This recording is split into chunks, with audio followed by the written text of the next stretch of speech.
Hello, everybody. Welcome to the 94th episode of Real Hawk Talk. I am Brian Nemhauser, at Hawk Blogger on Twitter, and quarantined in my house, as are, I think, pretty much all of you.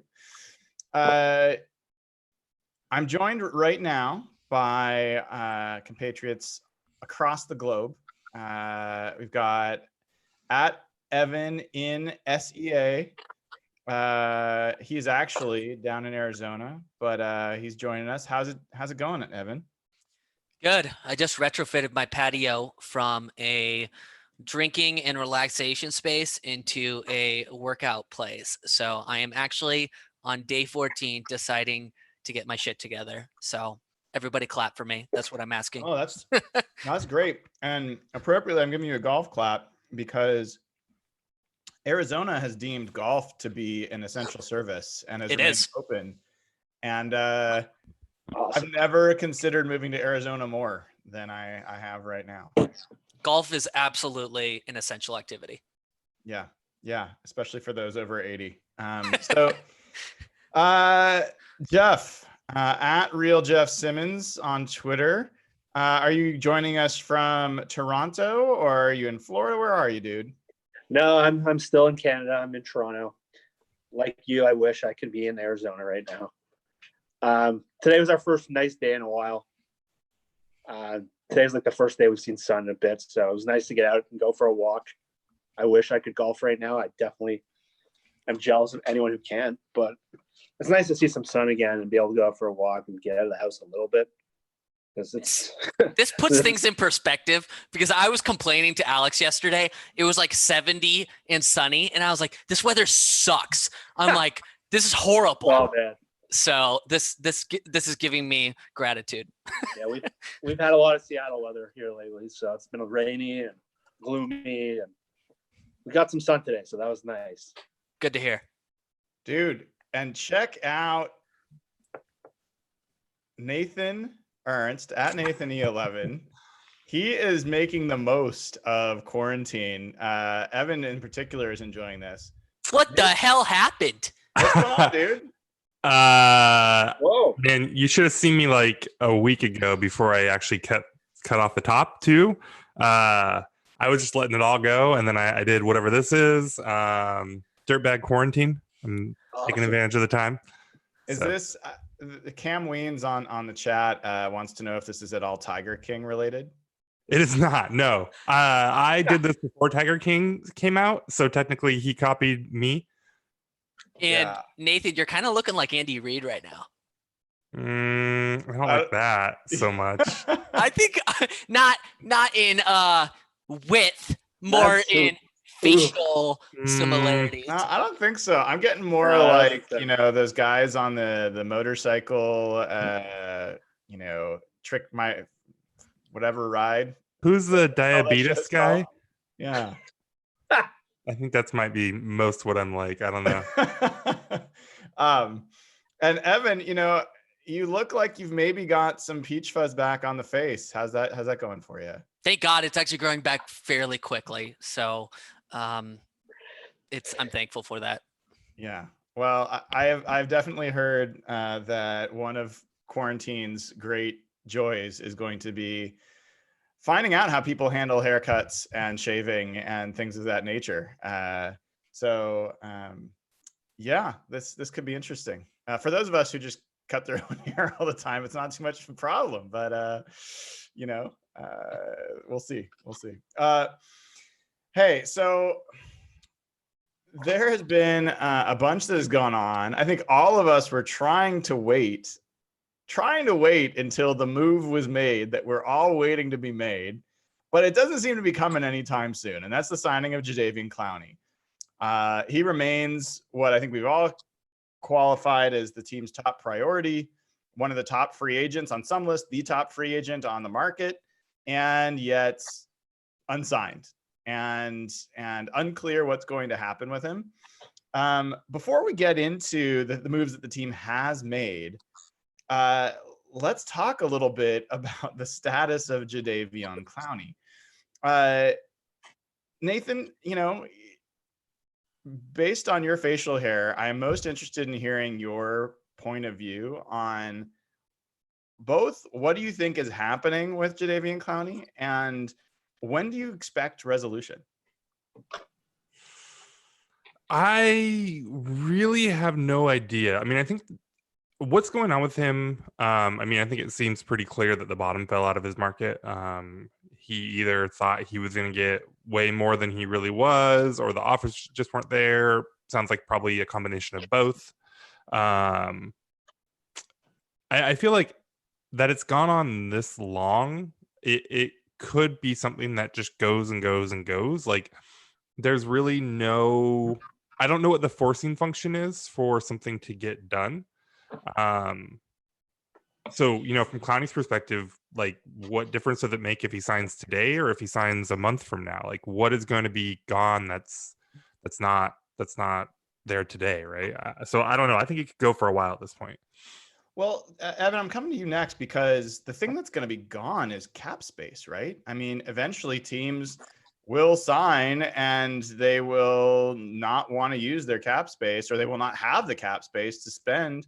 If Clowney's wanting the biggest possible value, seems that he's going to have dwindling options. The other thing that's going to change is teams that are looking for defensive ends, like they may solve them in that need in other ways and not want to spend more to bring him in. So what's your point of view on, I mean, how many teams do you think realistically could be looking at Clowney? I think at this point, probably a few, but a lot of people, and I've been pretty vocal about this on Twitter, a lot of people will disagree with me, but I passionately believe that from Clowney's perspective, in terms of trying to maximize, his income as much as possible, I truly believe waiting in this unique situation is a really, really bad idea. And I'll give you two reasons. Number one, teams just every single year, every single NFL offseason, from a financial perspective, they budget these first couple months as a high cash flow out sort of, season where they're basically paying big signing bonuses to players. Owners know that they're going to be dishing out cash during this time. Like you said, cap space does decrease. Every day that passes, teams have less cap space. Yes, they can always open up additional cap space. That's never an issue. But like you said, the draft is coming up soon also, and teams will be potentially addressing their pass rusher or run stuffer needs in the draft instead of paying a big high price player like Clowney. But I think the real reason it's a mistake in waiting from Clowney's position is honestly this whole COVID-19 situation. There's a lot of speculation that we're not going to see a full NFL season. And if there's not a football season this year, who knows what is happening to player salaries. I think we're in a really uncertain time right now economically, and as it relates to sports. We could have half a season, we could have a few games, we could have a full season, who knows? But I think there's a lot of economic uncertainty right now. And if I was Clowney, I'd be looking to sign a reasonable deal as soon as possible. Yeah, Jeff, I mean, what's the word you're hearing, around the league in terms of what do people think his strategy is and where do they think he's going to ultimately sign? The big thing that we've probably talked about this on Twitter, and the big thing with him right now is the physical.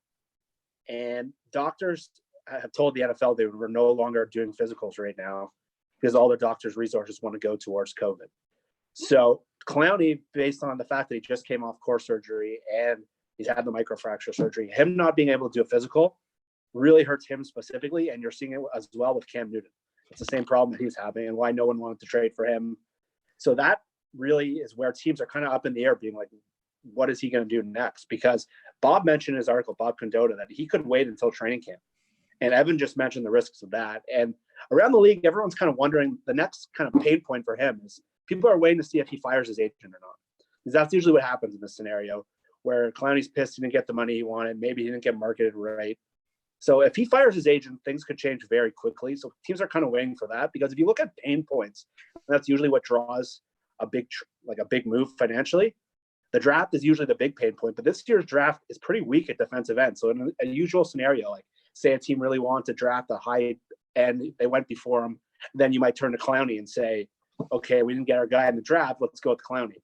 But this year, there's really only one top end pass rusher, and it's a pretty bad draft in terms of that spot. So I think him waiting for the draft is kind of weak there. So if you look around the league and still has cap space, there's not a lot of teams that really he fits with. And that's where everyone's kind of up in arms, being like, people have mentioned the Titans. Some thought the Colts could jump back in, but they've moved elsewhere. And they signed, I think, like Xavier Rhodes. So they have a bunch of their cap space. So everyone's kind of just waiting for the Seahawks right now. But unless he kind of changes his MO of what he's looking for, it doesn't seem like that $20 million offer will ever come. And I just want to follow up on one point Jeff made. Jeff is 100% on the money about other doctors not being able to get like accurate, up-to-date medical data on Clowney. The one major competitive advantage that the Seahawks have is so every NFL player at the end of the season takes a physical with their team. So the Seahawks, of course, have super up-to-date, accurate medical info on Clowney, but also, a physical as of, what was it? 2.5, 3 months ago. So that's a competitive edge that they have. Yeah, I don't know if that physical came before or after his surgery, though, and I think that's a pretty key issue. I mean, do we know when he got surgery? I don't. I mean, if someone wants to look it up, definitely after the end of the year. Yeah, got it. And I mean, sports hernia surgery generally is not the biggest deal, but there's lists of people that have not been the same, athletes that have not been the same after that surgery. And I mean, we saw how it affected him. Think about Marshawn Lynch also had that surgery and had that issue. And was it that really affected who he was as a running back afterwards, or his age? Hard to say, but he certainly wasn't the same player, hasn't been the same player since that season. So, it's a lateral agility and strength. It's a core issue. If I'm going to sign a player to a multi-year $20 million plus a year deal, I'm probably going to want to know that there's a reason, especially when that player is coming off a season where, whether advanced stats care or not, 3 sacks is 3 sacks. And that's not generally the production that teams are looking for when they're paying that much. So let's play this out for a second. Let's play the game where the Seahawks do sign Clowney to start with. What do we think would be the forcing function for them to do that? Is it going to be after the draft, finding out who they end up with? Is it going to be training camp when he finally is ready? Is it going to be middle of training camp because he's going to want to skip most of training camp? What will be the thing that will maybe it'll be when quarantines lift and doctors can give him physicals? What's your take, Nathan? Do you have a point of view on when you think it could resolve itself? No, I mean, like I said, I think I don't know what that forcing function is. I mean, maybe the draft and some other stuff is more of a forcing function for Clowney, but for Seattle, there's no reason for them to rush this, right? I mean, obviously anybody could have swooped in and snagged him by now if they wanted to. So it just doesn't seem like that's going to happen. And then, I mean, there's uncertainty with what's going to happen this season. There's uncertainty with his surgery. There's no reason for them to shell out a bunch of money, bet against themselves. That I think that they just let this go. I think it's Clowney who finally has to come to the table. Yeah, either of you, Evan, Jeff, I mean, maybe there's a forcing function outside of Seattle. What is there something that you think is going to drive this deal to happen? Deadlines usually do it. Anything else that you can think of that's going to make this happen? The lame answer is no. If he's waited this long, I like Jeff said, I don't think the edge or the draft is a big marker for his position specifically. This is a game of who blinks first right now. And go ahead, finish your thought. Didn't mean to interrupt. And I just think when it comes to these two sides specifically, I think the Seahawks can be pretty stubborn about how much they want to slot, a specific player for in their budget. I don't think the Seahawks are going to blink on this. Well, Jeff, I want to ask you. So here's one thought, and this is how the Seahawks force this to be an issue, right? If you're the Seahawks, Nathan said, hey, maybe there's nothing that would force them to do this. Well, if you're the Seahawks, do you want to wait until the middle of training camp to know who your starting defensive end is going to be? I don't think so. So let's say that they set a deadline of like, either we're going to, maybe Everson Griffin, maybe Yannick, or Judon, or someone else, is available for trade, Chris Jones, whoever it would be. And they're like, either we're going to spend the money here, or we're going to spend the money on you. We need to know now, yes or no. Do you think that, like, I'm assuming you're going to think that that is a possibility. When, from a Seahawks perspective, are you willing to like, when are you no longer willing to wait to have the answer of who your starting defensive end is? Probably the beginning of training camp. I was going to, just on your previous question, I probably would have said, like, maybe the signing of Everson Griffin is what causes someone to move, because unfortunately the Seahawks are really painting themselves in a corner here. And we went into this market thinking like this free agent class was loaded with edge rushers. They've only added Bruce Irvin. If Clowney doesn't sign and the draft goes by and the other guys are franchised and they're locked up already, there's no one left. So at some point the Seahawks I know they're stubborn, but they've really played a dangerous game here, because if he gets an offer somewhere and they're left, say they go all the way into training camp, but they're left with nothing, that means you got to start Rasheem Green or LJ Collier along with Bruce Irvin. And that is scary. And that's probably my biggest criticism of their whole offseason so far, is they've really painted themselves in a corner where you either have to budge on Clowney or you lose him based on a stubborn price point. And then what happens? I think we all agree on, from what we understand, I think we'd all agree that seems right. Like that, we all wanted to see early movement on the edge rush or defensive line as a priority. That has not been what the Seahawks have done. And so there's really only two possibilities. Either one, they've made a huge strategic error or a huge strategic risk of a plan, or B, they actually know something that we don't, of like, they've got a very solid plan for plan B, and when they're going to be able to, and they feel very comfortable with it. And they feel like they've got a good poker hand and they're willing to play it out. That's a possibility. Maybe they know exactly what it would take to get one of these franchised edge rushers and what it would cost. And they know, if by this date we don't have Clowney, we're just going to make that deal.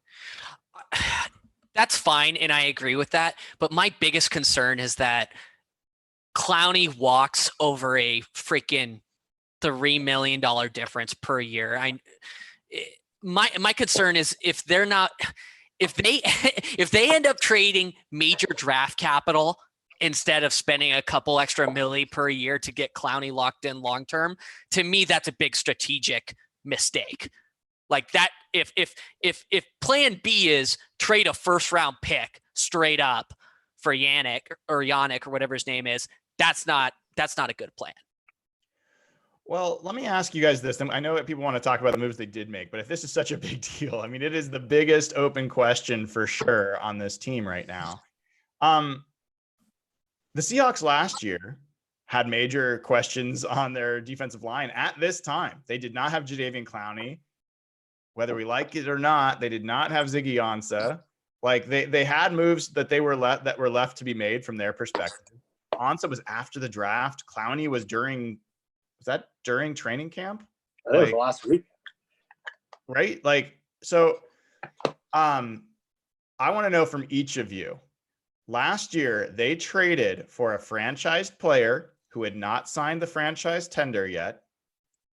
After the deadline where they could no longer negotiate a long-term deal with that player, and they agreed to not franchise the player. And so what that meant was that what they had to give up to get him was very little, right? Like it was the talk of everyone. It was a huge steal. First question on that: would you do that same trade again? If it came up last year, do you think that was the right move? Would you do it again for Clowney last year? And Evan, I'm going to start with you. Yes or no? Would you do that trade again? Absolutely. Are you implying that he leaves in free agency this year? I'm saying for what we know right now. Yeah. Would you make that trade knowing, you Yeah. weren't guaranteed to get this player back? You had no control. Yeah, I All would. those I think a third round pick is mostly a total shot in the dark. And who else did we give up? Freaking Mingo. Jacob Martin. Martin and Mingo. Martin was the one that you kind of miss, and I think had some upside. But absolutely, I'd do that trade in hindsight. Jeff or Nathan? I think it's close. Like for me, I mean, and Martin is the bigger thing. Yeah, I don't know. A third round pick, and I mean, let's say a solid rotational pass rusher like Martin, who's young and cheap, for 1 year of Clowney, it's probably right about break even, I think. Yeah, Jeff? I think I'm comfortable doing that trade. I think it's kind of funny that the franchise tag might be more than Clowney actually gets in free agency. So he might have made a big mistake there. Because if he gets what was the franchise tag? 18, 19 million? Yeah. Defensive end. So no, but to answer your question, yeah, it sucks to give up a Jacob Martin when they have no young controllable pass rushers right now. But I like that swing for the fence move. I think it was worth the risk. And if Clowney was healthy, and if Clowney didn't get injured down the stretch, we might have a very different conversation right now. So here's the reason I'm asking. And let me make sure one thing's clear, because it's come up in chat. They're like, hey, we got a third round pick next year if Clowney doesn't sign. No, we don't. No, we don't. So the way a lot of people were making this point in Twitter last year or earlier this year when it was last year when the trade was made. I think Ben Baldwin was one of the chief guys that was like, hey, don't assume you're getting a third round pick. That's false. Compensatory picks only happen if you do not sign enough players to offset the players you lost. And it matters how much that player signs for. So two things are working against the Seahawks right now. One, Clowney may not sign for enough to qualify, even if he does sign, and the Seahawks had signed nobody else. It may not have been third round pick money the way things are going. Maybe, but don't know for sure. And the other is the Seahawks have signed enough free agents. It does not appear that they're in line for maybe any compensatory picks at this point. I don't think any. So that's just something to be aware of. But getting back to the last question. So two of the three of you said you would do that trade again. I will say I would do that trade again. Nathan, you said it was break even, hedging a little bit, not sure one way or another. So here's the harder question. Would you do it again? Now, would you make that trade for Yannick, for Judon, for Chris Jones? Again, qualifications, franchise player. You cannot, let's say it's past a deadline where you can't negotiate a long-term deal with this player. Part of the deal is you agree you're not going to franchise him, so you have no control past this year. For the same compensation? Same compensation equivalent. So Would like you make that Green, deal third again rounder? this year? So let's pick the two players then that we ship from our D line. Who are we Rasheem shipping? Green. Rasheem Green and It would be some guy that's nobody, that would, no value at all. EBK. No, he has value. I would McDougal. say, Tedrick Thompson, okay, Like- got it. like that's really what we're talking about. Okay. For like Yannick or Chris Jones? Yes. For Chris Jones in a heartbeat. For Yannick, probably. I mean, I don't know. Yeah, I think But Nathan, that doesn't make sense to me. Like, how are you so willing to do that now, but not the when you consider Clowney to be better than both of those players? no. Really? Clowney's Not not near close. Chris Jones. Chris Jones. I mean, definitely better. Yeah, Chris Jones is definitely better. Yannick is probably better, or at least as good. He's a better pass rusher. For sure. Yeah. I don't think he's a better player. Yeah, sure. I mean, yeah. So yeah, but so I think the Clowney thing went about as poorly as it probably could have. right? In terms of getting hurt and not getting paid a lot at the end, maybe they don't even get a comp pick no matter what he makes either way. And I still think that you're probably right about break even with him. So I think if you can make break even like fairly low cost trades for franchise type players, then sure. I mean, you can keep taking your swings at that. This is my problem with what they're doing. They've painted themselves in this scenario where they have like back and forth ideas in terms of team building, and now they're in this situation where they have no long-term plan on their D line, and we can keep asking this question every year. Like last year, we all loved the Frank Clark trade. We all thought, but a year later, you're going to get Collier and a second-round pick for Clark. Like it just seems like they have no strategy, and that's what's concerning. I don't love that it's framed that way, that they got Collier and a second round pick out of the Clark trade. I mean, because that is like literally what they got, right? If you look at the picks that they got, and that is what they turned it into. But I don't know if you see them do all of the trading. Yeah. Fair. No. But I just mean like last year they made a smart analytical decision. They moved on from Clark. They maximized his value.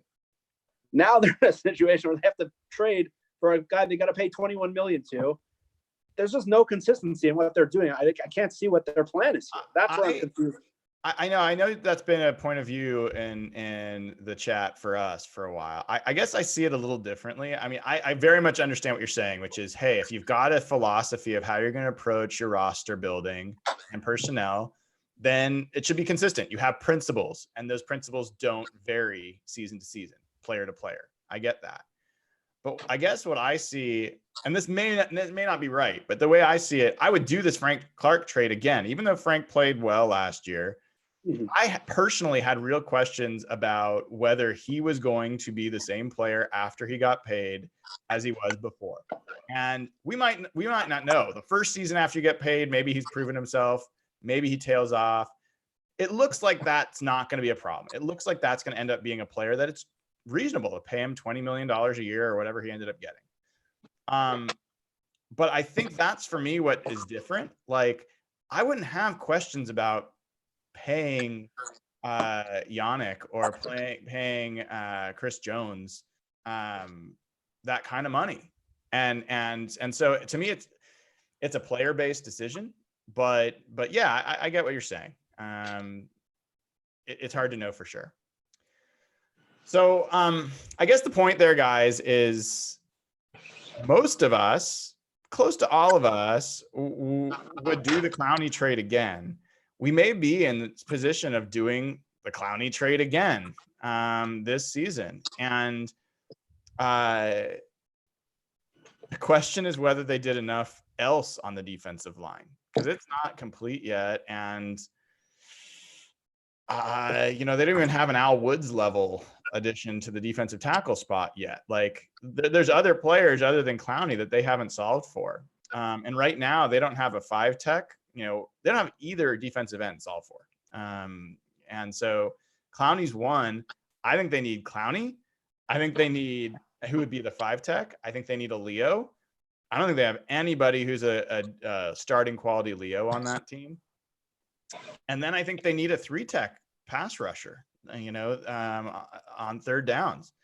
Like that's been like the Michael Bennett kind of role in the past. Michael Bennett happens to still be out there, but point being, they've got 3 of the 4 defensive line pass rushing roles unfilled. That's a big issue. It's a big issue. Evan, one question before we move on to the moves that they have made, especially we'll talk Quinton Dunbar next. You've been doing some looking at the Seahawks salary cap, and like, what is their current situation? Is it possible? Let me just start this way. Is it possible for the Seahawks to sign Clowney and trade and sign, a guy like Chris Jones or a guy like Yannick? Like, is that possible? Yes, it would take about 45 seconds of cap preparation. They have $9.4 million in true cap space as of like this second, after all RFA tenders, all recent signings, Brandon Shell, Bruce Irvin, Cedric, Greg Olson, Jaron Reed extension. After all of that, as they sit right now in budgeting for every miscellaneous cap item in the goddamn world, they sit at $9.4 million in true cap space. They could easily open up another 10 to 14 mil with just cutting bad players. Like remind me if, sorry to interrupt, remind me if true cap space, does that account for draft picks? So yes. you're So already removing that part? So true cap space accounts for IR, practice squad, injury settlements, and all current draft slots that the Seahawks have. Okay.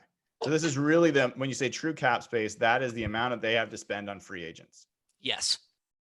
Okay. And that's without cutting any players, as you just said. So they could clear up a bunch of space to add more Easily. Okay. And people have been asking as well, why haven't they cut Britt yet? Why haven't they cut Ed Dixon yet? And the fact is they've got $9.5 million in true cap space. So they don't have a need to do that yet. There's one other reason. It's a small detail in the NFL CBA. So if a player's cut after May 1st, they get an extra year of the NFL's premium health insurance without paying a dime.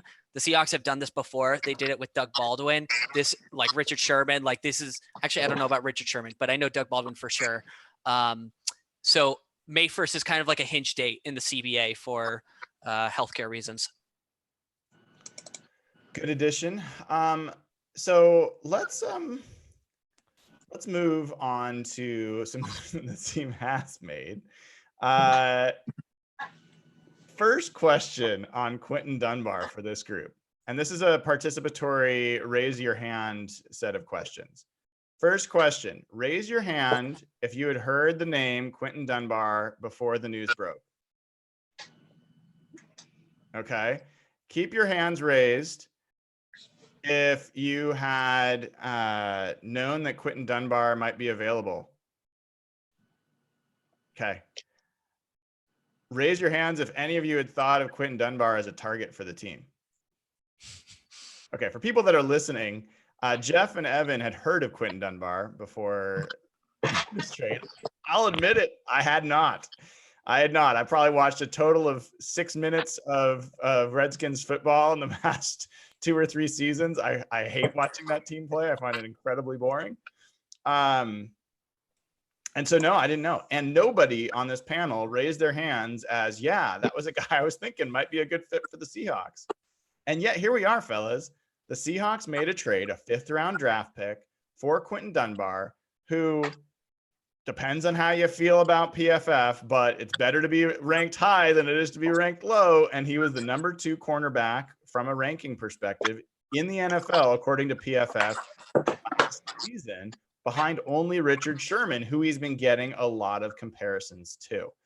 So let's go round robin here. Jeff, we'll start with you. What was your reaction to the Quinton Dunbar trade? Of all the moves that they made this offseason, this was by far the one I was most excited and optimistic about. I haven't loved their offseason in general. This move definitely was the only move they've really made that really excited me. I was listening to a friend of our show, Mina Kimes' podcast, like early March, late February, and they were talking about Quinton Dunbar, like a guy that had like low pro, an amazing season. He was the only good thing.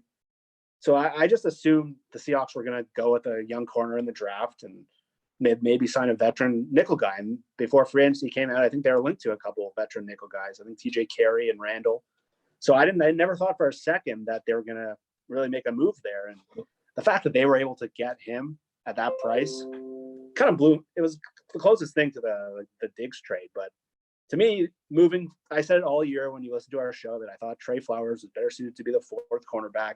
They had a hole at that spot last year. And the fact that they can make potentially that spot into one of the strengths of their defense, that's as good as a move as they could have made in the free agent market. Evan is the other person that had heard of Quinton Dunbar. What was your reaction when you heard the news? When I first heard it, I was like, oh, this is exciting. He's a good player. But at what cost? I was really worried that they were going to give up something like a 2nd round pick or a 3rd round pick, which I felt like would have been pretty steep considering, the value for recent defensive trades. And they ended up giving up a 5th round pick, which is essentially nothing. for a player of his caliber. You know, he comes in and has like a $3 million cap hit for the Seahawks this year. He's 27 years old. Like you said, ranked number 2 of all PFF corners last year. Had a down year in 2018, but had a pretty good year in 2017. So he's not going to be like a 8-9 year starter for this team, of course not. But hey, if you can get this guy to play, as an above average corner for the next 4 to 5 years, that's freaking awesome. I think Trey Flowers was a major liability last year, even though I'm a major fan of his. It's really, really encouraging that they made this move at such a great value. So I'm completely pro this move. Nathan, how do you feel about Mr. Dunbar and the trade? Yeah, no, it's great. I mean, anytime that you can trade for a starting caliber cornerback for a 5th round pick, I mean, and he's still got a year that he's cheap. I mean, we'll see if they end up paying him and they get more than 1 year out of this. But I think even just 1 year, if he can beat out Trey and start and be a good player for them for a 5th round pick, I think that's at least break even for them. So it's probably a plus. So it was a good deal. I'm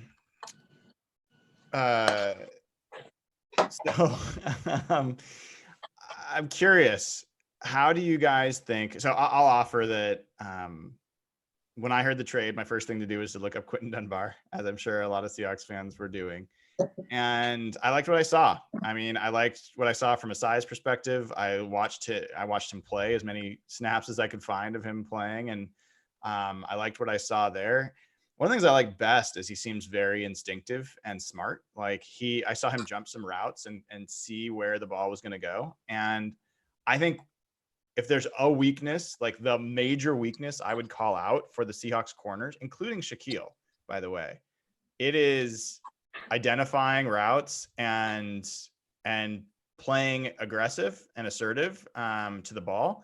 I think there's a lot of reactionary play with the Seahawks corners. And that's been my biggest criticism of Trey is he actually showed some promise and some progress with that late last year in the first Philadelphia game. I remember a couple other games where he was actually breaking on the ball. But for the most part, I think that secondary, especially the corners, is just been late. And so I saw a lot from Dunbar of him beating receivers to the ball, which was just nice to see. I think he had 3 interceptions in 11 games last year. Maybe it was 4, something like that. So, obviously would have led the Seahawks corners in that number. What is your expected outcome? Like going into the training camp, what is the secondary you expect to roll out there as the starters? And let's talk about it with assume a nickel. Like assume we're going to get away from base defense and we're going to have a nickel corner a little bit more. Tell me the 3 cornerbacks, what positions they're playing. Tell me the 2 safeties. Nathan, let's start with you. The nickelback? You want me to tell you the nickelback? All 3 corners, both safeties. I have no clue who their nickelback is. Ugo, I guess. As it stands now. Sure, Ugo, I suppose. And then probably Quill and Dunbar, and then McDougald and Diggs. Okay. Does anyone have a different quintet than those 5? Nope. I could see Blair starting over BMAC this year. I think it's possible. Would be nice. Not at the beginning of the year, but I could see it happening midway through.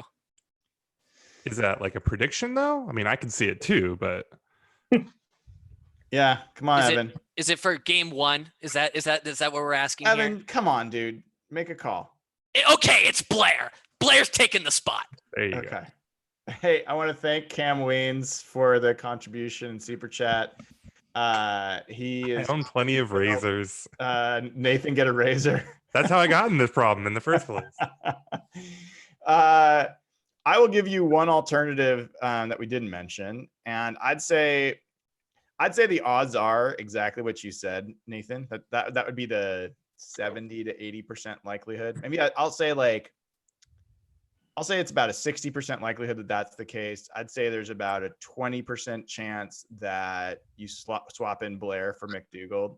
And then I'd say there's another 20% chance that they're going to try Shaquille inside and Flowers and Dunbar outside. And that's something that could happen. And it does not mean that they'd stay in that all the time. It could be Dunbar and Quill are your starting outside, but when they go to nickel, they may try Quill inside. That's a possibility. Like it or not, I think that's a possibility. Do you guys disagree that it's even possible, or do you just hate the idea? I hate the idea. I hate the idea.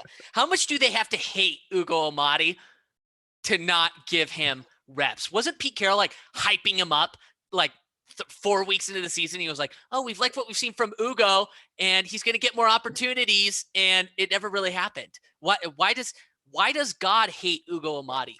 That's my question. It's a very important question. I'm gonna let Jeff and Nathan tackle it. Like, I can see the logic of that, but I worry about when you have to play those little quick Julian Edelman type receivers. And I saw that in that Bob Condotta Dunbar article. They said like he covering that little fast guy is a horrible scenario. So maybe if you have a big tight end or a big slot, that's a scenario they can run with. But if you're playing those quick inside receivers that is all over the league right now, I think you need a guy like Ugo whose speed is important, or draft a guy, because I think those guys, those three big corners their length is so good, and I don't know if they can handle that quick inside receiver with that group. Yeah. I'm sorry, Nathan. I know you want to say something. I'll let you in a second. Two things. One, as someone who is really high on Ugo Amadi and been hyping him since, early on, that I think he should get a shot at nickel. I think also got to be honest, I don't think he was that good in nickel when he played. So I think there's this like fan thing of like, oh my God, Ugo Amadi is like, absolutely the answer. I don't think you can go into training camp assuming that. I don't think he's proven that by any stretch. So that's the other side of it. Two, people are talking about Dunbar inside versus Quill. I don't think there's any comparison. Quill for me is far more agile laterally than Dunbar is. I think Dunbar can play inside like Akeem King can play inside in limited situations, but he is not an interior corner. I think that's actually taking away from what he's best at. I don't hate the idea of them looking at Quill inside. He may be okay. What I don't like, honestly, the thing I don't like at all is the idea of Trey Flowers playing over Amadi. Like that's the part for me that's the harder thing. I would like to see Amadi get a shot. That's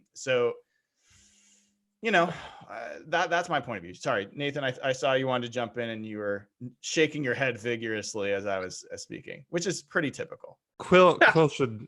I mean, who knows? We'll see. I would anticipate Quill being a disaster in the slot. Like, why? Why would he be a disaster? Because so when he got drafted, the talk around him was, if you look at his film, it's kind of crappy.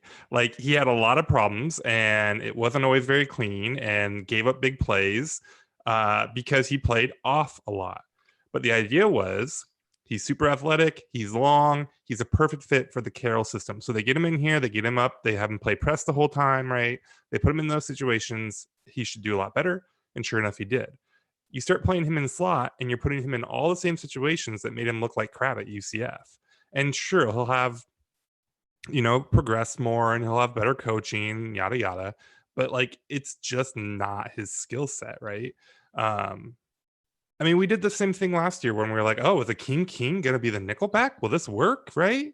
And like, I mean, we barely even saw the dude against tight ends. So yeah, I mean, putting Quill in the slot is kind of a nightmare. I wouldn't recommend it at all. I mean, if push comes to shove, who knows what they'll do, but it seems like a mistake.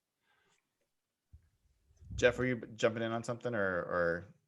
Yeah, I think what Nathan said is very smart. I think at that point you're taking away one of your best corners, one of his best strengths.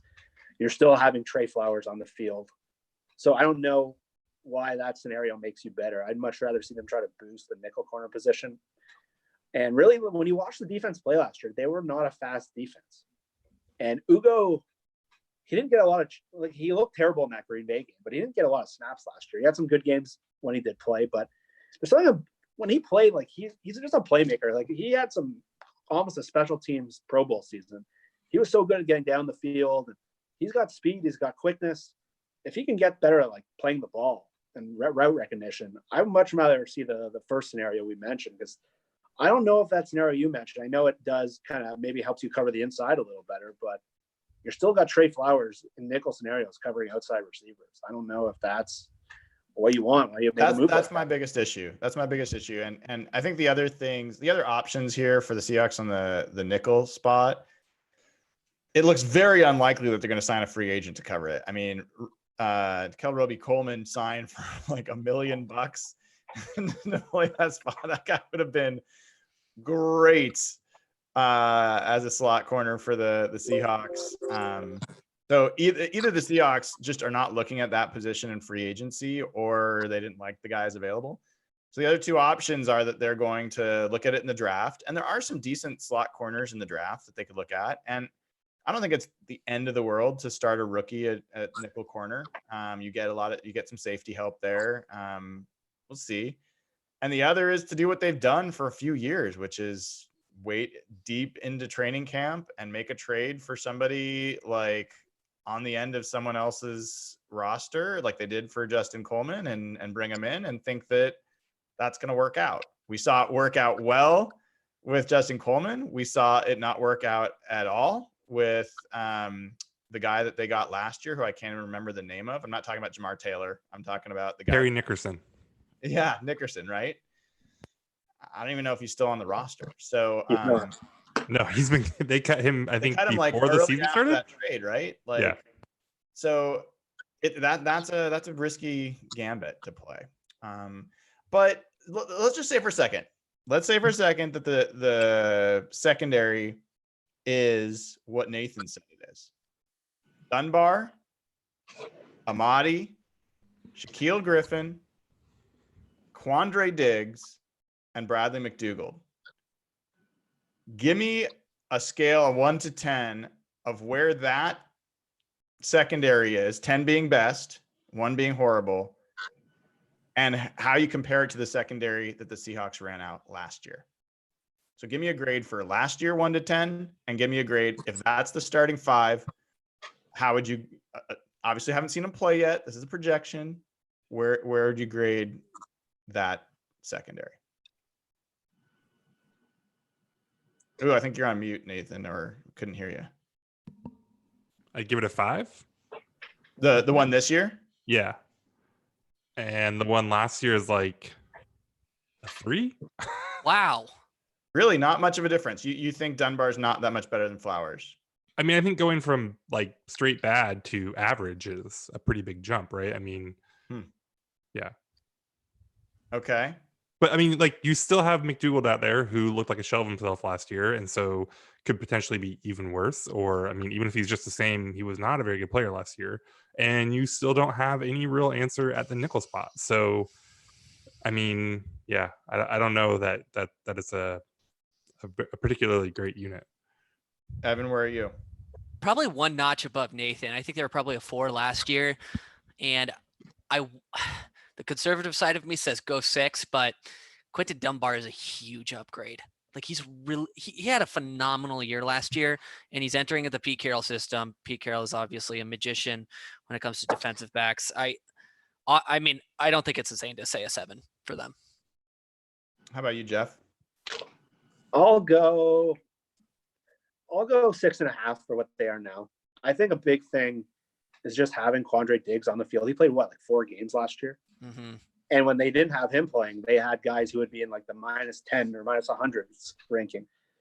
So the fact that they hopefully won't have much Tedrick and much Delano Hill on the field, or Lano Hill, I think until I get a better solution at nickel, that prevents them from being a 7 or an 8. And if you look at McDougald, he did play pretty terribly last year. He was injured, and he has a questionable knee. But when Diggs was on the field, he played a lot better. because McDougal even said, or the coaches said, when he was playing with the younger guys, he was always worried about where they would line up, and he wasn't comfortable, and he was trying to do too much. So I think if you can get those guys on the field, so you go from about, I thought the unit last year was close to like a 2. We had Tedrick, we had Trey, we had no nickel corner. That was close to a 2. If you can go from a 2 to a 6.5, 7, that's a pretty big jump, especially if they can draft nickel and get better there. Yeah, I'm closer to where you are, Jeff. I like, especially what you said around Diggs. I thought Diggs was a major difference maker last year, and I don't think that that's like some great take. I'm just saying it, like reiterating that he was and did not play in that many games, especially when he was fully healthy. And the thing is, I would say that the Seahawks secondary last year was like a 2 or a 3. Like I thought Shaquille Griffin was really good. Diggs was good for like really good for 2 or 3 games. Like, and the rest of it was shit. It was really shit. Like, and so I think they were pretty bad last year. I'd say 3 because Shaquille Griffin, was borderline Pro Bowl. I know he made it, but that was after people got, didn't join. And this year, primarily on the Diggs and Dunbar move, I think it's like a 7. I think that that's not unreasonable. I think the biggest question mark, the other thing I'd say is McDougal. I agree with you guys. He was a shell of himself, but his best games came in the games that Diggs was healthy. He played. Do you think that this will be like an upper quarter of the league secondary? I think it can be, yeah. But what do you think it will be? Well, so those are different things. You're assuming that 7 out of 10 means that there can't be 12 other or 15 other teams that have 8 out of 10s or 7 out of 10s too. So like there can be secondaries that are really good, and doesn't mean that you're in the top 25%. Okay, so when I said 5, I thought that meant like average, right? So if we're saying that 7 can mean 15 other teams, then maybe I'm closer to a 7, right? I'm not thinking about it. I'm not thinking about it in terms of what percentile you are in the league. I'm talking about how talented and what's the quality of your secondary.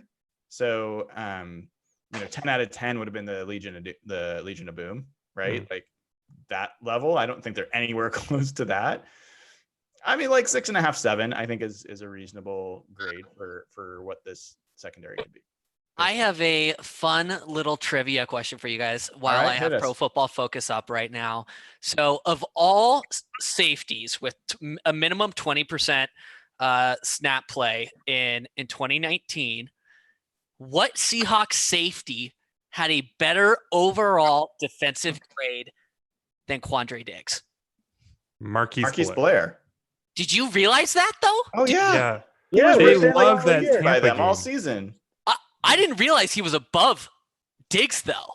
This is kind of the thing to watch out with PFF though. Like, No, and I get like it. them. I like get them, it. but they rated Marquise Blair like his Tampa game like an 86 or something like that.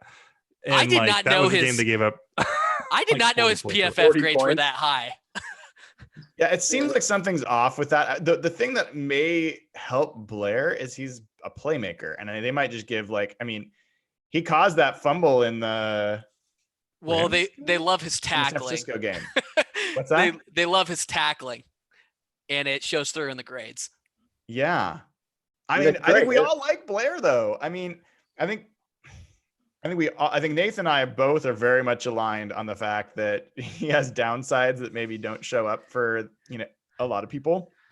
I don't think people realize how much he was blowing coverages, and that didn't always hurt the team, but he was doing it a lot. But man, the guy makes plays, and that secondary was like so bad at making plays. He's got to start over Bradley McDougal this year. He's got to. I get sitting him his rookie year. Agree, would be a really good sign if he did. I feel like you said that like every week during the season last year too, though. And Totally. I think the COVID stuff hurts him because there's not going to be OTAs. There's not going to be mini camps. The playbook was his biggest issue last year, and install and stuff like that. A guy like McDougal who can just slot in. Unfortunately, that kind of leads towards him. Well, I mean, That's the interesting thing. Like if Blair plays well enough to beat out McDougal, and let's say McDougal's roughly the same player as he was last year. So it's not that McDougal just falls off even further and Blair's just handed the job by default. Let's say Blair actually ups his level of performance and trust from the coaching staff and he gets that role. How big of a deal would that be? Like, does that take this to an, upper quartile of the league, secondary potentially? Yeah, I think the bigger one is probably Ugo, and just having that competent nickel play, especially if you're saying like McDougal doesn't like fall off. But no, I think that's huge. Yeah, I think between those two guys, between Blair and between Ugo, then you can start talking about 7, right? For me, like 7, or maybe even let's get crazy and say 8, right? If you get full season to Nino and Dunbar's more like what he was last year than what he had been the rest of his career, then sure, you can start to talk about like a 7 or 8 potential wise. So those two guys are huge, just in what the upper limits of what this defense can be, their secondary can be. Yeah, I get you on Amadi because he's the bigger question mark, but I feel like Blair. I think Blair is a potential Pro Bowl level safety if he is smart enough, like if he's mastered the playbook well enough to be out there. Even last year where he was making so many mistakes, he was doing things that nobody else in the field was doing. One other thing too. Yeah, go ahead. Blair needs to rant there, like you just cut off my rant. I'm just saying Blair should probably learn to be older. Then he could start over Tedrick and others. So be it's older. Not an age thing though. Like I get your rant about experience and age, but that's not what it is with Blair. Like he just like even other players, like that was the biggest red flag to me is when McDougal came out and was like, well, yeah, he's doing some good stuff, but he's got to learn to play a book. Like you never hear players say that about other players. I heard that from multiple players. Yeah. Off the record, but and Evan, your argument holds like almost no water. Like the Seahawks played Trey Flowers. They started him his rookie year, like no experience even at cornerback. He played all those games. Like Shaquille started his rookie year. Like they play young players in the secondary, especially. No, and I'm not Cedric Thompson and freaking Lano Hill. Like I'm not disagreeing with you. They played those guys over Blair. Do you realize what that means about Blair? Like how much he must be screwing up for them to be playing those guys over Blair? You assume it's all the coaching staff. That's a lot of faith that coaches are making the right decision there. It's not a lot, to be honest. So you were happy with them choosing to start Tedrick this year? No. I mean, they have a blind spot for Tedrick clearly, but like also too, I mean, what you guys don't realize is that Tedrick Thompson made all sorts of plays in college. He was like Tedrick Thompson he's got a nose for the football. So, you just haven't seen it yet. And KJ Wright, by the way, it's not just the coaches. KJ Wright totally been telling us like this guy's he's gonna pop. Somebody needs to like write a book with all those quotes. I hope somebody is. I hope it's his agent. I hope he's giving it to teams that are supposedly lining up to trade for him. So, all right. We'll wrap up in the next 10 minutes or so. I know Evan always starts to get sketchy after about an hour. So, it's true, Evan. Don't try to play it off. Like I have I'm multiple hours of clear focus. I'm waiting for you to chat. Like I'm gone in 5 minutes. Buddy, it's 5:30. It's not my bedtime. It's 7. The 7:30 is my bedtime. It's not 7:30. All right, good to know. Hey, by the way, happy birthday to Alex. Happy belated birthday to Alex. So. Thank you. She's appreciative. So I guess secondary wise, we can kind of move on from there. But would we all agree that the secondary is meaningfully better than it was last year, based on what we know right now? Yes. I'm seeing nodding from everybody, including Nathan. So I think it's always important to call out when Nathan agrees that something's better. It's weird though, right? Because like they haven't done a ton there, right? I mean, the big thing really is what they did mid-season last year with Diggs. I think is the big change, in my opinion. And then Dunbar obviously offers a lot of stability and maybe upside. Well, and here's the thing about it, guys. Like, I agree with you, Nathan. I think Diggs is he's the linchpin for that secondary. And we didn't give them a lot of credit or put a high probability that they were going to make a big move at corner. I think a lot of us were thinking they might draft a corner to compete with Trey. Maybe they would sign some like washed up veteran corner to compete with him or something like that. We had some hopes, but I don't think any of us were really confident that they were going to bring in. They went in and brought in like a clear starting quality guy who all of us, I think now would be surprised if Trey's a starter, right? Like, I think that's where we are. No, Nathan, you would not be surprised if he was a starter? I mean, if I'm betting on Dunbar, but I wouldn't be surprised if Trey beats him out. It wouldn't shock me or anything. It would shock me. That'd be shock me.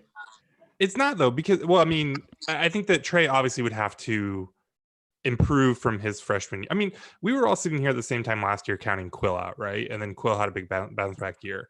I don't think Flowers has that kind of potential and upside, but like, could he like improve on his rookie year to the point where he's as good or better than Dunbar? Sure, I think so. The Dunbar thing, like, we'll see what's real or not, but he had been a pretty average starting cornerback, which is valuable, for a couple of years. And then last year, if you look at his PFF grades, he had 2 really, really good games. And like the Giants game was like a legit, like really ridiculous game. Like he played his ass off. So like, it's not like it's smoke and mirrors or anything, but it was two games and then a lot of games that were exactly the same as he's always been. So I don't know that like the second best corner in the league by PFF thing, like, I don't know how much you should be expecting that to kind of hold true. Yeah, I don't think he has to be the greatest that he was last year in those best games for him to be better than Trey Flowers. I think Trey Flowers is a real liability, and I think he's got physical limitations that, to me, I don't know how much better he can get. I thought he showed some progress in terms of anticipation. I think he's a smart player. I think he clearly works hard. He's in the books, so I think he can improve, but I don't think Trey Flowers at his best can be what Quinton Dunbar was at his best last year. Like, I don't see it. But you're right. I mean, who knows? Maybe he'll come in and just fall on his face, but that would be surprising to me. And this is probably a good situation for Trey, to be honest. He was. They talk about competition, and we can all roll our eyes about that, but he's got to be pretty pissed off right now. That's a slap in the face that they traded for a guy at his position. To me, if you're looking at building a team, I think he's in, from a team building perspective, he's in the role that he should be in. He's a guy that if one of them gets hurt, you're pretty comfortable. If Dunbar, who's had injury issues, he only played like 18 games the last 2 years. If he gets hurt, all of a sudden you have Trey Flowers coming in and not Akeem King or guys who, like when Akeem King played last year outside, it was a disaster. And that was one of their biggest problems with their roster to me. And I think this is a good situation for Trey. He can, and really, you got Dunbar is going to be as motivated as hell. He's in a contract year. So I think you touched on something that's really important there, though, too, when we talk about like what to expect from the secondary. Like, yeah, Dunbar has had injury issues. That's part of why he came cheap. The same deal with Diggs, right? Mm-hmm. Diggs missing a lot of time here last year wasn't like crazy. It's why Detroit decided to move on from him. And so we can sit here and think, oh, what if Blair beats out McDougal? Then what if Ugo takes a step forward? And then you've got Diggs and this and that. But like, you also might have half the season where you don't have Diggs and Dunbar on the field together, right? That's not crazy either. Yeah, and that's what's so worrisome about their defensive line, if we're going back to that conversation. Yeah, I mean, there's a reason they talk about potential being a coach killer, right? And it's a reason when you're, for anyone who's a new or aspiring manager, biggest mistake you can make is hire somebody who you think can grow into the role, instead of somebody who's shown that they can actually do the role. You'll find a massive difference in how those people perform. The best is someone who actually can do the role and is motivated to do it really well, like someone like Dunbar, who's on the last year of their deal. you've now got 3 guys: Dunbar, Shaquille Griffin, and Diggs, if I'm right, all in the last year of their deal. Is that correct? No, I think Diggs has another year. He has one more year after this. Yeah, Mhm. I believe. Evan would know. It's for sure a minimum of 1 year. Okay. Yeah. So between Dunbar and Shaquille Griffin, with what you know right now, what is your bet on which is the one that the Seahawks will extend? And you only get to pick one. Which is the one you're betting on? So this is between Diggs, Shaquille, and Dunbar, right? Yeah. Let's just keep it to Diggs to Shaquille and Dunbar if they're on the okay. last of their deal. I think it's Shaquille pretty clearly. Pete Carroll praised him a lot towards the end of the year, saying he was playing his best football. I think Shaquille lost a little bit of weight last year, right? Was playing lighter, 10, 15 pounds lighter or something like that. This year was really encouraging. And I think, especially from like an emotional sort of like psychological, mental personality type of guy, like I really am confident in not only him and his brother too. I think they're just really good dudes, and I have no problem building around them. I would have no problem giving Shaquille $15 million a year tomorrow. I really wouldn't. Nathan, Jeff, do you guys feel any differently? Anyone would vote for Mr. Dunbar? They seem to really like to pay their guys, to reward their guys and keep their guys, and so I think that makes Griffin the easy favorite. Okay. Yep. I think Shaq's the obvious answer, but I like to see them sign both.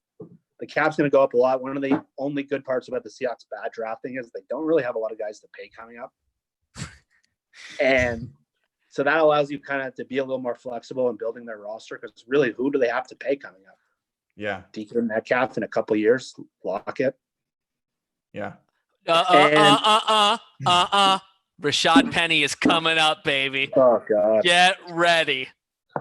And one thing I like about Dunbar, he's already back to top speed. We saw it in his rehab video. So he's looking as agile as ever. and yeah, just adding to Dunbar for a second. One of the things that Brian, you talked about how much you hated watching this defense last year. They seem almost like they got too nice. And on defense, you kind of need those type A, like people who know, like, I'm going to kick your ass. If you remember the Seahawks defense, they had a ton of those guys. Dunbar seems like one of those guys. And I really welcome that on their defense, because they don't really have like Bobby, KJ, like they're not really those guys. And you kind of need those type A. That's what made Richard Sherman so good. And he brought it right to San Francisco. But they don't have those guys. You kind of like Casey brought in the Honey Badger and Frank Clark. And I really think this defense misses that type of player. Yeah, I agree. I mean, I think it's going to be interesting to watch how that plays out. I think the question I had for you guys before we move on there is, do you think they're done adding? Do you think that they're going to, from a draft perspective, do you think they're going to draft a corner as well, or do you think they're gonna wait and do their trade deal later on? They better draft a corner. I mean, yeah, they still got to throw something against the wall with nickel. Like, I know that they maybe have plans here, but like, I don't see anything that they could have planned that would make that like that they shouldn't try to walk away from this draft with a nickel to just add to it. Even if it's a 5th, 6th, 7th round guy, they got to find somebody. Yeah, they have to draft a corner. This is one of the mistakes they keep getting themselves in when they're not planning the year out. You got 2 guys on expiring contracts. This is how they end up in these situations in the draft with Collier and Penny, and now at defensive end where they're like, we have to get this one position. These are the kind of things you have to be planning for. And take a guy, throw something against the wall, take an outside corner too, because you got 2 guys who could potentially leave, and you don't want to have to fill that spot being like, oh, Trey, remember us? You're starting again. They need to plan for these scenarios. They should have planned for a Fetty last year. They should have planned for the defensive end spot. And they're keep ending up in these situations where they're getting desperate in the draft because of not planning enough. All right. Well, so let's move on. Let's move on from the secondary, and let's talk about the offensive line, which is the other area that we were really had concerns about. And I think the upside that we will all, I think we should take a moment here, raise your empty fictional glass. Germain Ifedi is officially no longer a Seattle Seahawk. So cheers to that. How do you feel, Evan? How do you feel? It's the best day of my life when he signed with the Bears. I had more joy in that moment than when my wife was walking down the wedding aisle. I'm not kidding. I was happy the rest of the day. I mean, Alex. Alex, I hope you're not listening to this podcast. I love you dearly, but I have a deep rooted hate for Germain Ifedi. Isn't it like your birthday too? That you're. It was her birthday yesterday. Oh, well, then you're clear. All right. But Alex is one of those girls that does like the whole birthday month thing. So it's like anything she wants, it's like, it's my birthday month. It's infuriating. But I think I'm so Jermaine glad. Ifedi does birthday months too. He does birthday years. The big baby likes to be celebrated constantly. I think, yeah. I'm like, we haven't seen the price he signed for, have we? I haven't. Okay, before I go to hear other people's point of view, Evan. Yeah. More excited that the Seahawks traded for Quinton Dunbar or that they did not sign Germain Ifedi? Oh, did not say Germain Ifedi. I could not hit. I think Josh Cashman was the Cable Thanos was the person that posted that we endured 60 games of Ifedi. I could not handle another year or two or three. That would be the death of me. I think I even posted on Twitter that I would not watch another Seahawk game until he was gone. So good news is I'm going to still be watching Seahawks games. Yeah. Yes. Well, everyone knows the power of Evan's promises. So, Nathan, you know, I can be I have a Debbie Downer take on this if you Oh, guys. I'm sure you do. That's why I'm coming. I'm ready to for you. it. Let it out. So what did he get from the Bears? We We don't don't know. know. We don't know. We don't know. Okay. All right. 20 million a year. What's You your got bad Connie take, money? Nathan? What's your bad take? I'm preparing myself. I didn't say Here it we was go. a bad take. Oh, it's going to be a bad take. I can tell. Debbie Downer take. I think that if Ifedi makes less on a 1-year deal than Shell will make, what they owe Shell,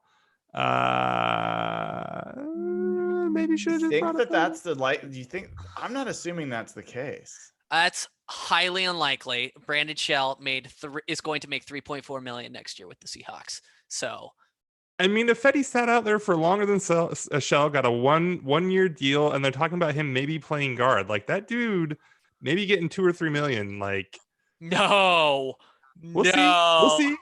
That is just. No. I mean, let's say we don't know what Ifedi's going to get. I think we can all agree he is not going to get 3 years, $30 million like George Fant got. No. Yes, right. We're all agreed on that. So Fant's getting paid that to play left tackle. He played basically right tackle a lot of last season as a eligible tight end, eligible lineman. Of the three of you, any of you that would rather be paying George Fant 3 years, $30 million to play right tackle, assume that it was possible. I don't know that it is because I think he wanted to play left. It wasn't. No Let's chance. just assume it was possible. Would any of you rather pay 3 years, $30 million for George Fant to play right tackle than what they're playing Brandon Shell? I don't think so. No for you, Evan. How about you, Jeff or Nathan? I'll say I would. Why? I don't know. Shell just seems like another Ifedi. It seems like a half measure. It doesn't do anything for me unless he's just a hedge to get someone in the draft, because apparently this right tackle class is pretty good. I would much rather them invest in a high upside player. Okay, but it's complete wishful thinking that Fant's even going to be good. At Yeah, right. but it was Shell. It's not complete wishful thinking. thinking. I don't think we saw It's enough. definitely wishful thinking. I don't think we saw projection. I don't think we saw enough from Fant to say he's going to be like an average right tackle. Can we? No, I didn't say absolutely not. that.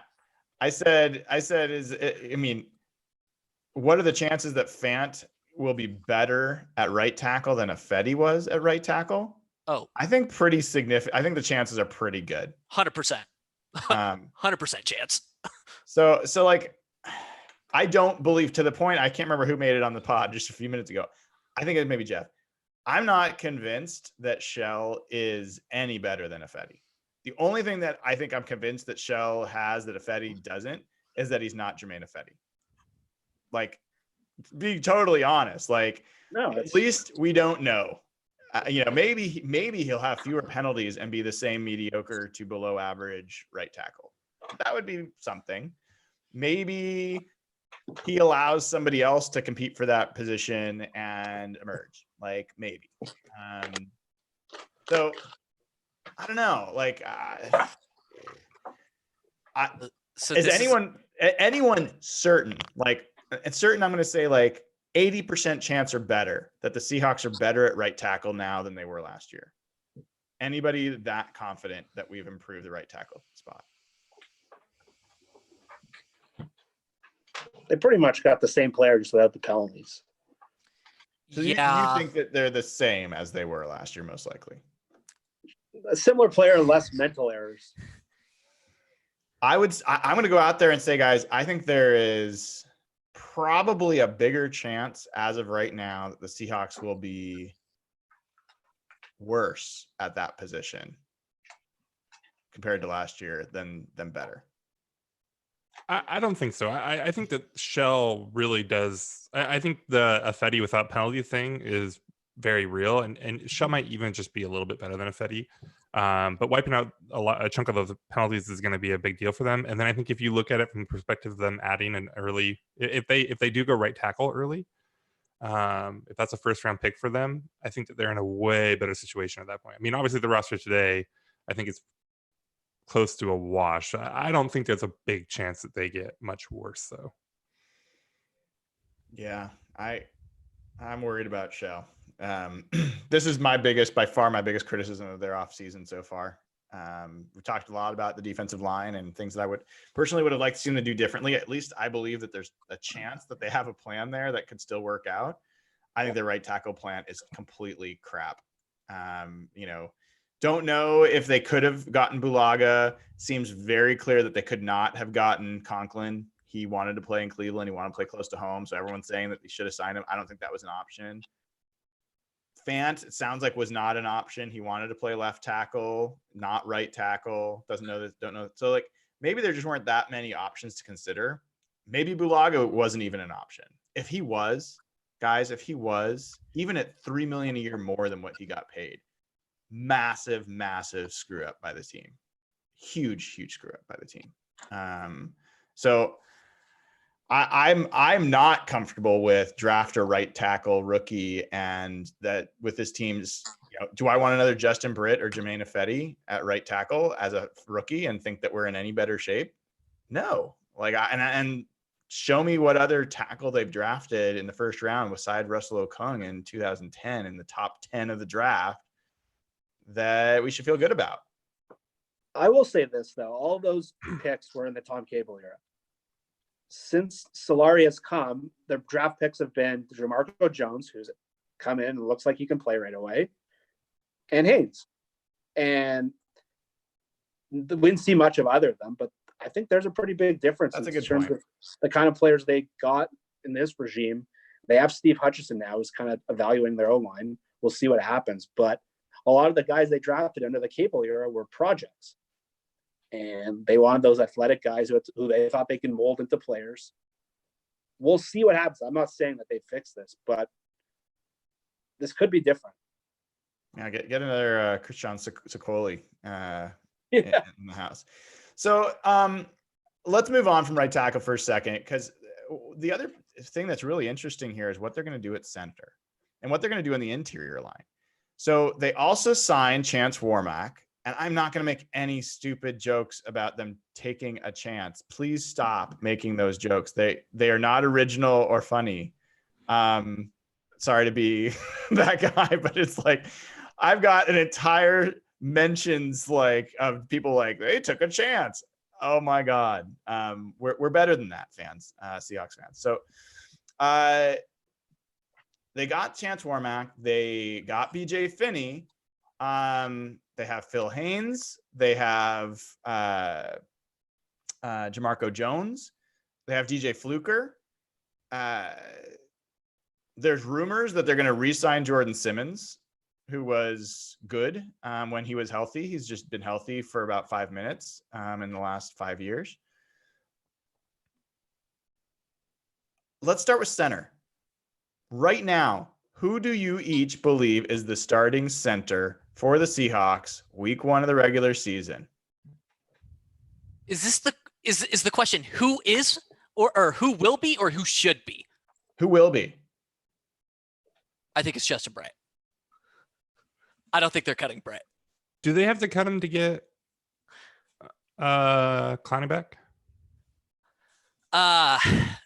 No, because I think so. They're going to trade Tedrick Thompson, which will net a couple million, and Not I gonna assume, trade him. They'll cut him.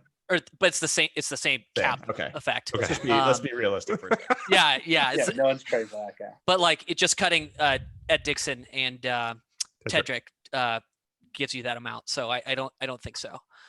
But what if they want to get Griffin too? Yeah, a bigger move has to be made, or a restructure. You're sticking with Britt.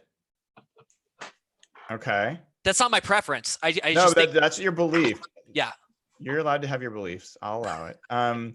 Jeff, how about you? Who do you think is the week 1 starting center for the Seahawks? I'm going to go optimistic here. I'm going to go with Finney. I just think all the moves they've made on the interior seems to mean that there's just no reason to have Justin Britt anymore. They brought back Hunt. They have Posick.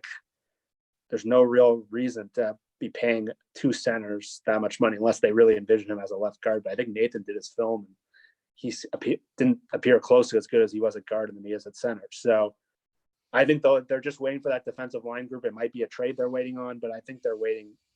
I think he's the lever to pull in one of these moves. So Nathan, I mean, let's just recount some of the options that we see potentially, like potentials for that position.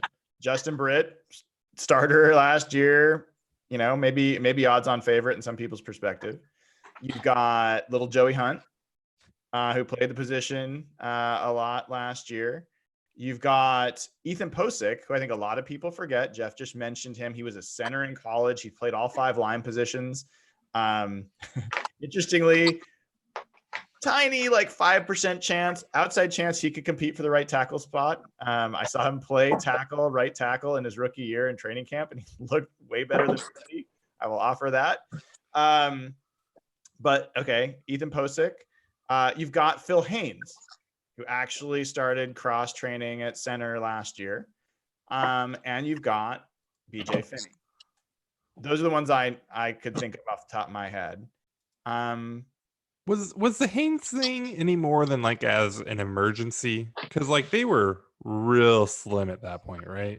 They were really slim. Yeah, I don't know that Haynes is. I don't know that Haynes has any future at center. I would be surprised. Interesting.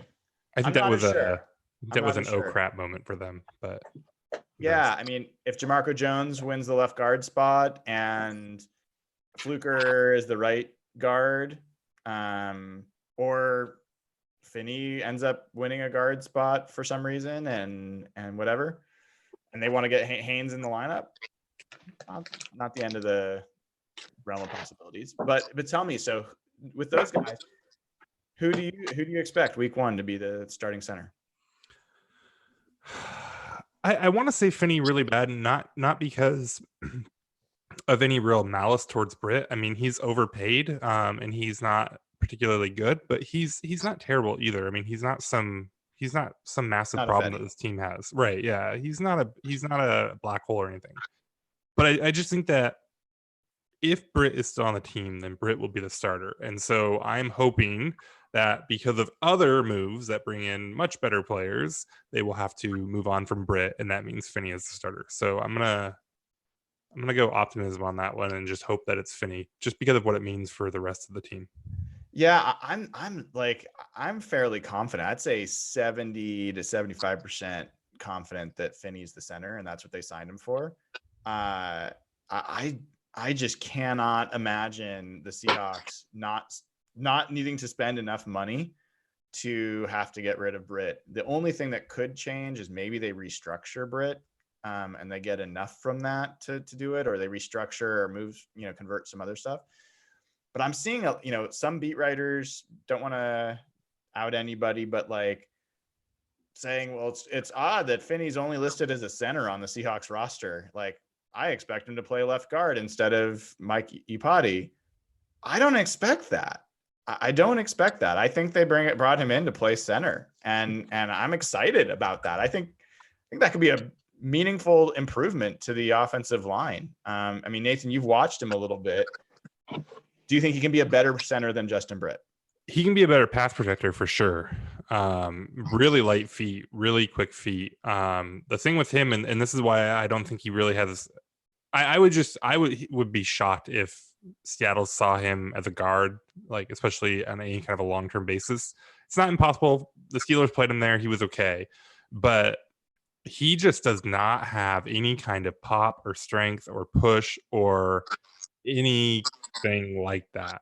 To me, he's a very pure center who is smart and instinctive and light enough on his feet to get where he needs to be and stay in front of people. But if you're asking him to do anything more than stay in front of somebody, I think you're going to have problems. And that's just not what Seattle wants from their guards typically. I mean, they'll play Jones out there, but even Jones is able to move guys a lot better than Finney. But yeah, I mean, just from a pass pro perspective, I think he can have some trouble with guys that just get into him, and we'll see him in Russ's lap a few times for sure. But he's going to be in front of guys all the time.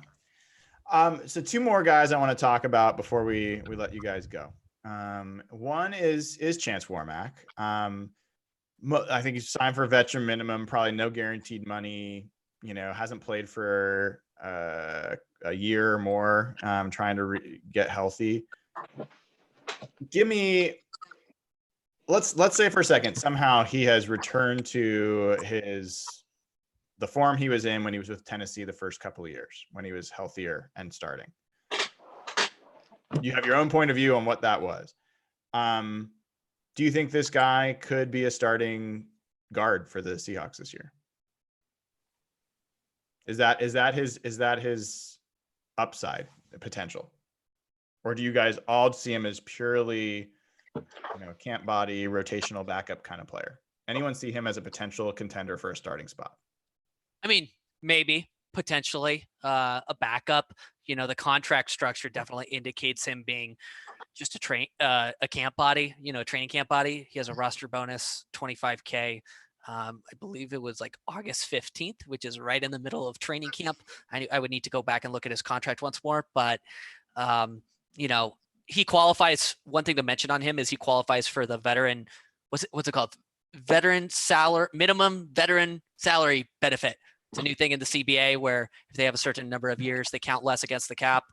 His deal's like 1.2 million, but he only counts like 750K against the cap. So I think my point is the contract indicates a camp body, but if he outplays that, great. And that's good news. Yeah, I'll just offer. I'm intrigued by the signing. I think he was a above average starting guard his first couple of years. He was a well below average starting guard after that. Don't know like that he really is going to have a real chance to recover, but I think he's an interesting player. Interested that they added him. I still think he's got really long odds in terms of Phil Haynes and Jamarco Jones and DJ Fluker. There's some guys ahead of him in that competition, but I was happy to see them add him to the roster into the competition. It takes a lot. Oh, sorry, what's that? Do you want to say something? I was just gonna say it takes a lot for a guard to go in the top 10 in the draft. Even though that turned out to just be an atrocious draft, but still, just to take the shot. Like he was an impressive college player. So yeah, take a shot. See, who knows? All right, last guy we'll talk about before we. Sorry, what'd you say? Take a chance on him. No. End the show. I'm done. Oh, Nathan. I thought we got through it without it. But... I'm gonna come over and shave into your beard, into your handlebar. So last guy, the Seahawks signed Philip Dorsett. receiver. Scale of 1 to 10. 10 being super excited, like ran around the block. 1 being like don't care at all, barely even paid attention. Give me all your ratings on how excited you were about Philip Dorsett. Evan, go. Scale of 1 to 10, 10 being super happy and excited. I was probably like a 4 or 5. I think it's a good depth signing. Probably going to be a couple milli. He's a fast dude. See, Russell Wilson has the best deep ball in the NFL. I like it. Nathan? 10. No. Yeah. Really? I mean, so I somebody will go pull the receipts on this one because I actually said that when they signed him, like I think best case scenario is that he just ends up not making the team, because that means that Turner and Ursula and some of these guys have taken a step forward and maybe they draft somebody. But again, guy is super talented, crazy fast, first round pick. He's like a couple years ago, I wanted them to sign John Brown, just kind of find like a professional receiver who kind of fits Russ's skill set. And Phil Dorsett has not done maybe in his entire career what John Brown has done in a couple single seasons. So like totally different players. But if you just take the move for what it is, a depth guy, a wide receiver 5 or whatever, like, is there the potential that he could have some kind of a big breakout with a Brashad Perriman type year with Russ in this system? Yeah, absolutely. And so, cool. I'm excited. It's fun. I liked him a lot when he was coming out. Draft priors never die. Jeff?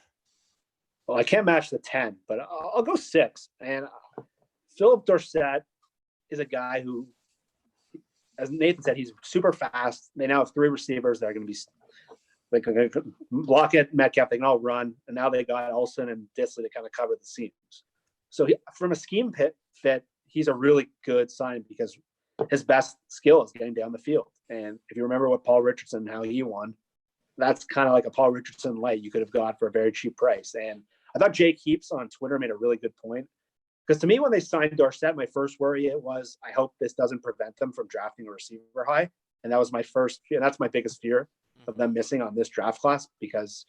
But Heaps said that, I mentioned this earlier with when we talked about Blairs, there might not be an OTA period and there might not be minicamp, probably won't be for both of them. So having a guy who you can slot in there and not have to have a big learning curve is a big advantage for them right now. And he said Russ was pretty proactive in recruiting him.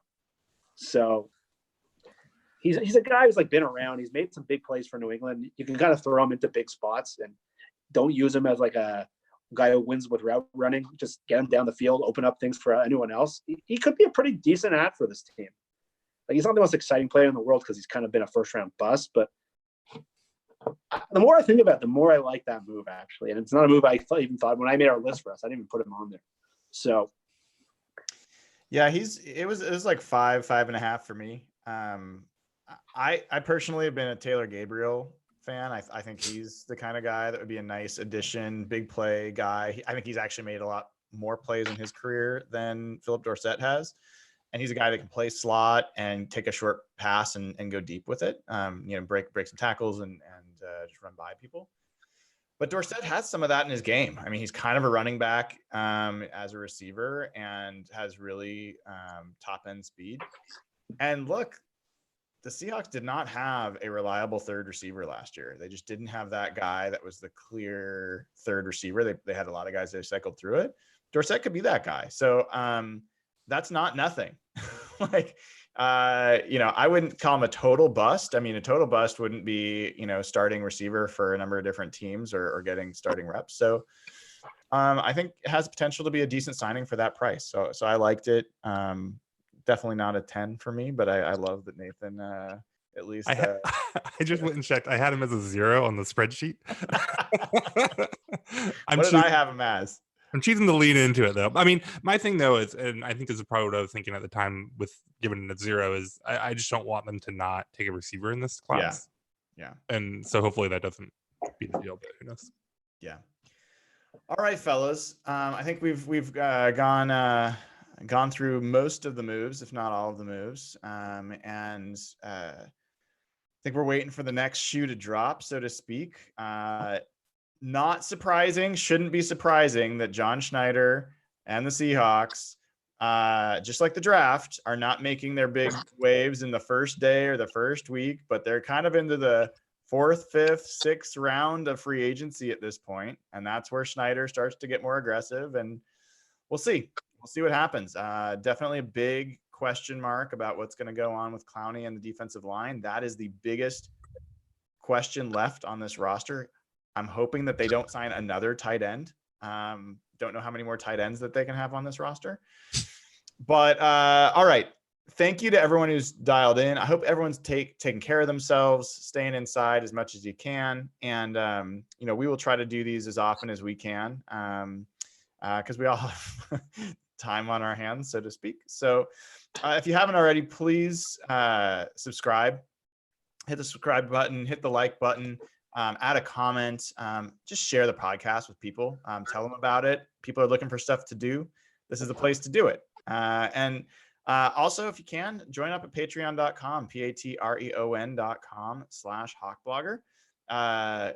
Great to have folks on there as we get ramped up for the next season. And with that, we'll say go Hawks and have a wonderful Sunday evening.